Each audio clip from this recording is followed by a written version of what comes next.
Hello दोस्तों, this is Vishakha Dagar coming up with next round of new simplified. अभी PT आपके sir पे है and you must be wanting कि बहुत जल्दी कोई सिलेबस को रिवाइज करवा दे, इंक्लूडिंग इंटरनेशनल ऑर्गेनाइजेशन। उसी सीरीज में आज हम लेकर आ रहे हैं बिगनिंग विद यूनाइटेड नेशन, और जो उसकी प्रिंसिपल ऑर्गेनाइजेशन है उसके बारे में डिटेल में पढ़ेंगे। तो चलिए शुरू करते हैं। पर शुरू करने से पहले एक सवाल मैं आपसे पूछती हूँ, जरा वीडियो को पॉज करके जरा इस सवाल को देख लीजिए और जवाब देने की कोशिश कीजिए। अंत में मैं जवाब जरूर दूंगी इसका।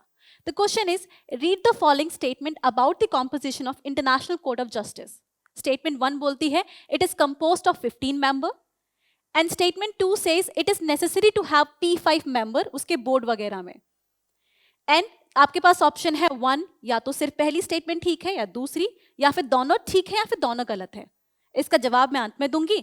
चलिए पहले एक एक करके करते हैं जिससे कि आपको ये सब कुछ समझ में आ सके। तो शुरुआत करते हैं सबसे पहले कि हम क्या क्या टॉपिक डिस्कस करेंगे। We are going to discuss United Nation क्या है, उसकी हिस्ट्री क्या है, फिर उसकी 6 प्रिंसिपल ऑर्गेनाइजेशन को एक एक करके डिटेल में डिस्कस करेंगे। दैट इंक्लूड आपका यूएनजीए, यूएनएससी, आपका ट्रस्टशिप काउंसिल, यूनिसेक, आपका यूएनएससी एंड आईसीजे, एवरीथिंग। तो चलिए शुरुआत करते हैं सबसे पहले जानने से कि यूनाइटेड नेशन की शुरुआत कहाँ से होती है। Before United nation became United nation, इससे पहले इसका नाम लीग ऑफ नेशन हुआ करता था। वर्ल्ड वॉर 1 जब हुई, जब आपकी 2 डिफरेंट पावर्स एक दूसरे से लड़ रही थी, एक तरफ ब्रिटेन और बाकी वेस्टर्न नेशंस थे और दूसरी तरफ आपका जर्मनी और इटली वगैरह थे। एट दैट टाइम उस वॉर के बाद US became the nation who wanted कि ना थोड़ा पीस स्टैब्लिश हो, बिकॉज यूएस में कैपिटलिज्म ज्यादा था और कैपिटलिज्म की इकोनॉमी को ग्रो करने के लिए पीस चाहिए होता है। दे डोंट फेवर कि ज्यादा वायलेंस वगैरह हो। So Woodrow Wilson became the person, he was the president of US at that time, and he suggested कि एक इंटरनेशनल ऑर्गेनाइजेशन होनी चाहिए पीस स्टैब्लिश करने के लिए। तो वर्ल्ड वॉर के दौरान ही came up with 14 point programme. ये वर्ड्स आप ध्यान रखें क्योंकि यूपीएससी इन्हीं शब्दों के साथ आपके साथ छेड़छाड़ करते हुए खेल करती है कि आपसे पूछ लिया कि बताइए 14 पॉइंट प्रोग्राम किसका हिस्सा था। आपको आरसीईपी दे दिया, आपको और आसियान या ब्रिक्स दे दिया, साथ में यूएन दे दिया, एंड यू डोंट नो कि 14 पॉइंट प्रोग्राम किस में मेंशन किया गया था। 14 पॉइंट प्रोग्राम यूएन के लिए मेंशन किया गया था जब वुड्रो विल्सन टॉक्ड अबाउट कि एक इंटरनेशनल ऑर्गेनाइजेशन होनी चाहिए। साथ में फिर आपका पेरिस पीस कॉन्फ्रेंस हो जाता है जहां पे और क्लियर हो जाता है कि we need an organisation, international organisation. Treaty of Versailles में ढांचा वगैरह साफ हो चुका होता है। फाइनली हम लीग ऑफ नेशन बना लेते हैं, बट यूएस उसका हिस्सा नहीं होता, यूएस और साथ में यूएसएसआर भी नहीं होता, जिसकी वजह से 4 उसके मोर इंपॉर्टेंट मेंबर्स होते हैं। एक ब्रिटेन, आपका फिर जापान है, फिर इटली आता है और बाकी एक आपका फ्रांस आ जाता है। ये 4 मेंबर मिलके लीग ऑफ नेशन बनाते हैं। बट इसमें सबसे बड़ी प्रॉब्लम ये थी कि ये सिर्फ अपने मुद्दों के लिए लड़ते हैं या फिर ये खुद ही उन लॉज को वायलेट करते हैं। जैसे 1931 में जापान मंचूरियन कंट्रीज को जाके इन्वेड कर देता है, वहीं इटली यूथोपिया में जाके इन्वेड करता है। दैट बिकम्स अ रीजन कि ये जो मेंबर कंट्रीज थी ये खुद इनको फॉलो नहीं करती थी और लीग ऑफ नेशन फेल हो जाता है with the start of world war 2। जब वर्ल्ड वॉर 2 बन गई तो ये बात एक साफ हो गई कि we need international organisation, not just for the name sake but the one जो कि काम भी कर रही हो। एक काम करती हुई इंटरनेशनल ऑर्गेनाइजेशन की जरूरत थी। लोगों ने हार नहीं मानी कि पिछली बार नहीं काम किया तो इस बार भी नहीं करेगा, नहीं। उसके बाद during world war 2 US president फिर दोबारा पिक्चर में आए और इस बार Roosevelt was the president who talked about कि आपके पास एक इंटरनेशनल ऑर्गेनाइजेशन जैसे यूएन होनी चाहिए जो कि लीग ऑफ नेशन को रिप्लेस करे। जिसके बाद अटलांटिक चार्टर साइन होता है रूजवेल्ट चर्चिल के बीच में, जिसका क्लियर हो जाता है कि we need an organisation like that. और अटलांटिक चार्टर के साइन होने के बाद यूएन पिक्चर में आ जाती है। जरा ध्यान दें, अटलांटिक चार्टर, आपका सवाल यहीं से बन सकता है कि Atlantic charter is associated with which body, BRICS है या एडीबी है, ये क्या है? अटलांटिक चार्टर के पीछे यूएन का हिस्सा था और अभी जो बिदोइन की वजह से ये न्यूज में दोबारा आ गया था। तो ध्यान रखें अटलांटिक चार्टर किससे एसोसिएटेड था, ये न्यूज में था, इसीलिए भी आप कोशिश करें कि इसको मेमोराइज कर ही लें। अब आते हैं सबसे पहली इसकी body, that is United nation general assembly. अब मैं जरा आपको ना, अगर ब्यूरोक्रेसी को जानते हैं तो ब्यूरोक्रेसी या फिर इंडियन पार्लियामेंट में देखें तो 3 चीजें आपकी सबसे इंपॉर्टेंट होती हैं। एक आपका लेजिस्लेटिव, दूसरा जुडिशरी और तीसरा आपका एग्जीक्यूटिव। इन तीनों से कोई सिस्टम एग्जिस्ट करता है। पॉलिसी आपके लेजिस्लेटिव बनाते हैं, उनका काम होता है रूल्स और लॉ बनाना। फिर आपका एग्जीक्यूटिव का काम होता है इम्प्लीमेंट करना, और अगर उसमें गलती हो रही तो उसको फिक्स करना, जस्टिस देने का काम आपका जुडिशरी का होता है। यूनाइटेड नेशन में भी इसी तरीके की ऑर्गेनाइजेशंस एग्जिस्ट करती हैं। तो सबसे पहले आपकी यूएनजीए है, जिसे वर्ल्ड ऑफ पार्लियामेंट या फिर like parliament of the world कह सकते हैं। हमारी पार्लियामेंट का क्या रोल होता है? किसी भी मैटर पे डेलिब्रेट करना, सभी कम्युनिटी को रिप्रेजेंट करना। सिमिलरली यूएनजीए का भी रोल होता है। हम इन 3 आपके जो इश्यूज हैं उस पर डिस्कस करेंगे। पहला फंक्शन, दूसरा आपका पावर, और तीसरा स्ट्रक्चर। किसी भी ऑर्गेनाइजेशन को पढ़ते समय इन 3 चीजों का ध्यान रखें। उसके फंक्शन क्या है, उसके पास कितनी पावर है, और उसका स्ट्रक्चर क्या है। इन 3 चीजों पे करेंगे। तो फंक्शन क्या हो गया? Deliberation, representation, right. इसकी पावर होती है कि इट एक्चुअली डिसीजन लेती है इंपॉर्टेंट मैटर पर, जैसे पीस या सिक्योरिटी वाला मैटर हो, या फिर किसी मेंबर को ऐड करना है या नहीं, या फिर अगर बजट डिसाइड करना है, या रिक्रूटमेंट। यस, आपकी बहुत सारी जो बाकी यूएन एजेंसीज हैं उनके रिक्रूटमेंट का डिसीजन आपके यूएनजीए लेती है, राइट। जैसे आपका यूएन सेक्रेटरी जनरल है, या फिर यूएनएससी में जो नॉन परमानेंट मेंबर्स वगैरह आते हैं, इन सब के रिक्रूटमेंट के पीछे अगर किसी का हाथ होता है तो यूएनजीए का होता है। बाकी डिसीजन किस मैटर पे लेते हैं, जैसे टेररिज्म का मैटर हो गया या क्लाइमेट का हो गया। अब आपने पेरिस पीस कॉन्फ्रेंस है इतनी देखी है, उन सब के पीछे बहुत बड़ा रोल आपका यूएन का होता है। So this is its important role. अब ये जो डिसीजन होते हैं ये 2 तरीके से लेती है। ध्यान रखें, यूएनजीए के जो फैसले होते हैं वो मोस्टली सिंपल मेजॉरिटी से हो जाते हैं, 50% प्रेजेंट इन वोटिंग टाइप। सिर्फ कहीं कहीं पे स्पेशल मेजॉरिटी की जरूरत होती है, वो वही है मेंबरशिप और रिक्रूटमेंट वाले। साथ में अब आते हैं स्ट्रक्चर। स्ट्रक्चर के बारे में कुछ चीजें ध्यान रखनी है। पहली बात, ये 193 मेंबर्स की कंट्री है। एक इकलौती ऐसी बॉडी है जिसमें इतना यूनिवर्सल रिप्रेजेंटेशन ऑफ कंट्रीज है, राइट। 193 मेंबर है। इसका हेडक्वार्टर न्यूयॉर्क में है। इसकी एनुअल मीटिंग्स होती है, बीच बीच में भी होती रहती है, बट यूजुअली सितंबर में होती है। इसके जो प्रेसिडेंट होते हैं उसकी 1 ईयर की टर्म होती है, 1 साल के लिए वो होते हैं। और कोशिश की जाती है कि आपका रीजनल रिप्रेजेंटेशन हो। रीजनल रिप्रेजेंटेशन के लिए थोड़ा आगे देखेंगे आगे, पर अभी यही है कि आपके 1 ईयर की इनकी टर्म होती है। So this was about understanding the structure of the UNGA. इसमें कोई फर्दर आपका डाउट हो तो आप कमेंट सेक्शन में डाल सकते हैं। चलिए आगे चलते हैं। अब जानते हैं यूएन सेक्रेटेरिएट। पहले मैंने क्या कहा, और गवर्नमेंट के काम करने के लिए एक सबसे पहला फंक्शन होता है पार्लियामेंट। उसके बाद आपको चाहिए क्या? एग्जीक्यूटिव, जो कि सबको इंप्लीमेंट कर सके। यूएन सेक्रेटेरिएट एग्जैक्टली सेम काम करता है। सारे के सारे जो आपका एडमिनिस्ट्रेटिव काम होता है उसको सेक्रेटेरिएट ध्यान रखता है। यहां से रिपोर्ट इकट्ठा करना, सारी ऑर्गेनाइजेशन की स्टडीज को कलेक्ट करना, सबको अवेलेबल कराना, ये सारा फंक्शन आपका यूएन सेक्रेटेरिएट करता है। इसको हेड करते हैं यूएन सेक्रेटरी जनरल, जो कि आपके एंटोनियो गुटेरेस हैं। अभी रिसेंटली उनका 2nd टर्म दोबारा वो इलेक्ट हो गए हैं। तो ये आपको ध्यान रखना है। इसमें स्पेसिफिकली जो चीज आपको ध्यान रखनी है वो ये है कि उनकी टर्म कितने साल की होती है। बाकी जगह आप देखते हो 1 साल है, 2 साल है, 3 साल की टर्म होती है। यहाँ पे उनकी टर्म 5 साल की होती है। 5 साल की टर्म होती है। 2nd टर्म अलाउड होती है अगर सारे मेंबर एग्री करें। और इलेक्ट कैसे होते हैं? यूएनएससी रिकमेंड करती है और यूएनजीए अप्रूव करती है। ये 3 चीजें आपको ध्यान रखनी है। 5 साल की टर्म होती है, 2nd टर्म अलाउड होती है, यूएनएससी अप्रूव करती है, यूएनएससी आपकी रिकमेंड करती है, यूएनजीए आपकी अप्रूव करती है। इस तरीके से आपका ओवरऑल जो आपका सेक्रेटेरिएट है वो काम करता है। ये आपकी हो गई 2nd बॉडी। अब समझते हैं तीसरी body, that is UNSA. This is consider as one of the most important body, और सबसे ज्यादा कंट्रोवर्सी इसमें यही रहती है वीटो की वजह से। तो ये वीटो क्या होता है हम इसके बारे में भी समझेंगे। सबसे पहली बात जरा समझ लेते हैं इसके फंक्शन। वही 3 चीजें, पावर, फंक्शन एंड स्ट्रक्चर। सबसे पहले इसका स्ट्रक्चर डिस्कस करते हैं। ये 15 मेंबर की बॉडी होती है। इसमें सिर्फ 15 मेंबर्स होते हैं, जिसमें से 5 परमानेंट होते हैं और आपके बाकी 10 आपके नॉन परमानेंट मेंबर होते हैं, जिसमें रीजनल रिप्रेजेंटेशन की कोशिश की जाती है।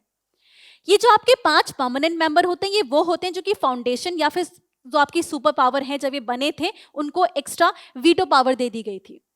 5 परमानेंट मेंबर्स आपके कौन कौन से हैं? यूएस, आपका रशिया, फिर चाइना है, फिर फ्रांस है, और फिर आपका ब्रिटेन है। ये 5 आपके परमानेंट मेंबर हैं जिन्हें P5 मेंबर्स कहते हैं। याद है शुरुआत के सवाल में मैंने बोला था कि are P5 member mandatory in ICJ, तो अभी आईसीजे डिस्कस नहीं किया, बट P5 आप समझ गए। इन 5 परमानेंट मेंबर्स को P5 मेंबर्स कहते हैं। इसके बाद आपके 10 नॉन परमानेंट मेंबर्स होते हैं जो कि हर 2 साल के लिए इलेक्ट होते हैं, मतलब 2 साल, हर साल इसके इलेक्शन होते हैं कि इस साल 5 इलेक्ट कर लिए, अगले साल फिर 5 इलेक्शन कर लिए। तो इलेक्शन आपके हर 5 मतलब हर साल हो रहे हैं, लेकिन एक मेंबर 2 साल के लिए वहां पे रहता है। तो नॉन परमानेंट मेंबर्स की आपकी 2 साल की अवधि होती है। तो ये आपके परमानेंट और नॉन परमानेंट मेंबर्स हो गए। इंडिया ऑलमोस्ट 7 टाइम्स के आसपास, उससे ज्यादा मेंबरशिप ले चुका है अब तक यूएन, आपकी जो जनरल असेंबली यूएनएससी की। साथ में एक चीज और इंपॉर्टेंट है, that is veto. Veto is a very important thing जो यहाँ पे समझने की जरूरत है। वीटो का मतलब ये है कि for any proposal to be passed, जैसे यूएनजीए में क्या था कि या तो सिंपल मेजॉरिटी हो या स्पेशल मेजॉरिटी हो, यूएनएससी में भी अगर कोई प्रपोजल पास होना होता है तो 2/5 ऑफ द मेंबर की तो रजामंदी होनी चाहिए। 2/5 मेंबर आपके ऐसे हो जो कि मान रहे हो, राइट? इसी के साथ दिस ऑल्सो बिकम्स इंपॉर्टेंट कि जो बाकी P5 मेंबर है उनका नेगेटिव वोट ना हो, इसको कहते हैं वीटो। मतलब बाकी 9 मेंबर की रजामंदी हो कि हाँ वो यस कह रहे हैं कि चलो हम चाहते हैं कि इंटरनेशनल टेररिज्म पे इंडिया का प्रपोजल पास हो जाए। अब उसमें से इमेजिन कीजिए चाइना को छोड़ के बाकी आपकी कंट्रीज मान गए कि मतलब 5 आपके परमानेंट नॉन परमानेंट मान गए, 4 आपके परमानेंट मान गए, क्या आपका बिल प्रपोज हो जाएगा? नहीं, बिल पास नहीं होगा। बिकॉज कंडीशन मैंने क्या बोली है, कंडीशन में 2 इंपॉर्टेंट है सब्सटैंसिव उसके लिए, एक तो 9 मेंबर की रजामंदी यस होनी चाहिए और दूसरा किसी भी P5 मेंबर का नो नहीं होना चाहिए। तो क्या एब्सेंट हो सकता है? अगर चाइना उस केस में एब्सेंट हो जाता और बाकी 10 कंट्रीज मान जाते, 5 आपके नॉन परमानेंट, 6 आपके नॉन परमानेंट और 4 आपके परमानेंट, आपके मान जाते, आपका बिल पास हो जाता, because absenteeism is allowed. But अगर चाइना ये बोलते नहीं ये बिल नहीं पास होगा, तो वो नहीं होता। इसका फेमस एग्जाम्पल भी है, इसका फेमस एग्जाम्पल है कि US was once mining the shores of Nicaragua. Nicaragua country है, आपकी कैरिबियन लैटिन अमेरिकन कंट्रीज में से आती है ये। उसके शोर्स को वो यूएस माइन कर रहा था। नाउ आईसीजे ने आप bill pass, ICJ passed a resolution कि दिस इज लाइक रॉन्ग। अब ये गया यूएनएससी में इन्फोर्स होने के लिए। यूएनएससी स्पेशली इन्फोर्स करने के लिए इसे यूज करता है कि आईसीजे अगर कोई बिल पास करे तो अगर यूएनएससी चाहे उसको इन्फोर्स करने के लिए एक्शन ले सकता है। यूएनएससी ने ये चाहने की कोशिश तो जरूर की, बट यूएस ने क्या किया, उसको वीटो कर दिया। उसको वीटो कर दिया, वो कभी आपका लागू नहीं हुआ। So this is what is the veto power. समझ गए? Veto power is the capability to say no. यहाँ पे नो कहने की ताकत जो आती है वो आती है। साथ में रीजनल रिप्रेजेंटेशन के लिए याद रखें 5 रीजन्स में डिवाइड करते हैं और ये 5 रीजन्स आप थ्रू आउट देखेंगे। एक सबसे पहले जो आपका यूरोप है उसको 2 हिस्सों में तोड़ देते हैं, eastern Europe and western Europe. ये आपके 2 हो गए। फिर आपका लैटिन अमेरिकन और कैरिबियन कंट्रीज आती है, फिर आपका एशिया आता है और फिर आता आपका पैसिफिक। ये 5 आपके रीजन होते हैं और इनके रिप्रेजेंटेशन की कोशिश की जाती है। याद रखें, यूरोप, ईस्ट एंड वेस्ट, फिर आपका लैटिन अमेरिकन कैरिबियन कंट्रीज, फिर आप क्या बोलेंगे, एशिया, और फिर बोलेंगे अफ्रीका। इस तरीके से आपकी रीजनल रिप्रेजेंटेशन कवर होती है। चलिए अब आते हैं इकोसोक, आपका United nation economic and social council. इसके नाम में ही ये जो करने वाला है सब लिखा हुआ है। This is basically an organisation जो कि 3 मुद्दों पे काम करती है। इसके 3 ओवरलैपिंग आपके जो फंक्शन हो जाते हैं वो होते हैं ये। सबसे पहले आपका होता है एनवायरमेंट, दूसरा आपका होगा सोशल और तीसरा होगा आपका इकोनॉमिक। तो इकोनॉमिक इक्वालिटी की कोशिश करती है, सोशल जस्टिस के लिए काम करेगी और एनवायरमेंटल सस्टेनेबिलिटी, इन 3 मुद्दों के ओवरलैपिंग उन पे ये काम करती है। ये फर्दर ये ऑर्गेनाइजेशन 54 मेंबर से बनी होती है और कोशिश की जाती है कि यहां पे भी रीजनल रिप्रेजेंटेशन हो। अब मैंने लास्ट टाइम ही आपको याद दिलाया था कि ऐसे याद करना है, ईस्टर्न वेस्टर्न यूरोप 2 हो गए, फिर आपका क्या हो गया, एशिया पैसिफिक हो जाता है, फिर अफ्रीका हो जाता है और लास्ट में आपका लैटिन अमेरिकन कैरिबियन कंट्रीज। इसमें 54 को अगर आप डिवाइड करो तो आप डिवाइड कर सकते हैं यहां पे आसानी से। आपका 13, याद रखें सिर्फ 18 और 5, हाँ 18 और 5 8 के आसपास, बाकी सबके लिए आपका 13 होगा जो सारे ऑप्शंस ले लिए। इसमें से लैटिन अमेरिकन या कैरिबियन कंट्रीज के लिए 5 या 8 के आसपास होते हैं, इसको एक बार देख लीजिएगा। लैटिन अमेरिकन या करेबियन कंट्रीज के लिए 8 या 5 होते हैं। 18 आपका अफ्रीका के लिए होगा, अफ्रीका की 18, बाकी ईस्टर्न यूरोप, वेस्टर्न यूरोप और जो आपका अफ्रीका हो जाता, आपका जो एशिया पैसिफिक होगा उसकी 13 होंगी। ईस्टर्न यूरोप, वेस्टर्न यूरोप और एशिया पैसिफिक की 13 सीट होंगी। अफ्रीका की 18 है और लैटिन अमेरिकन कैरिबियन कंट्रीज की 5 या 18 है। कैलकुलेशन से आप निकाल लेंगे इसे। साथ में एक और चीज इंपॉर्टेंट है कि जो 54 मेंबर्स हैं, मैंने उनको डिवाइड कर दिया कि रीजनल रिप्रेजेंटेशन कैसे कोशिश की जाती है। अभी जो हर मेंबर होता है उसकी टर्म 3 साल की होती है। इसमें बहुत ज्यादा ये ध्यान रखें कि मेंबर की जो टर्म है वो 3 साल है, लेकिन जो इसका हेड होता है उसकी टर्म, प्रेसिडेंट की जो टर्म है वो सिर्फ 1 साल की होती है।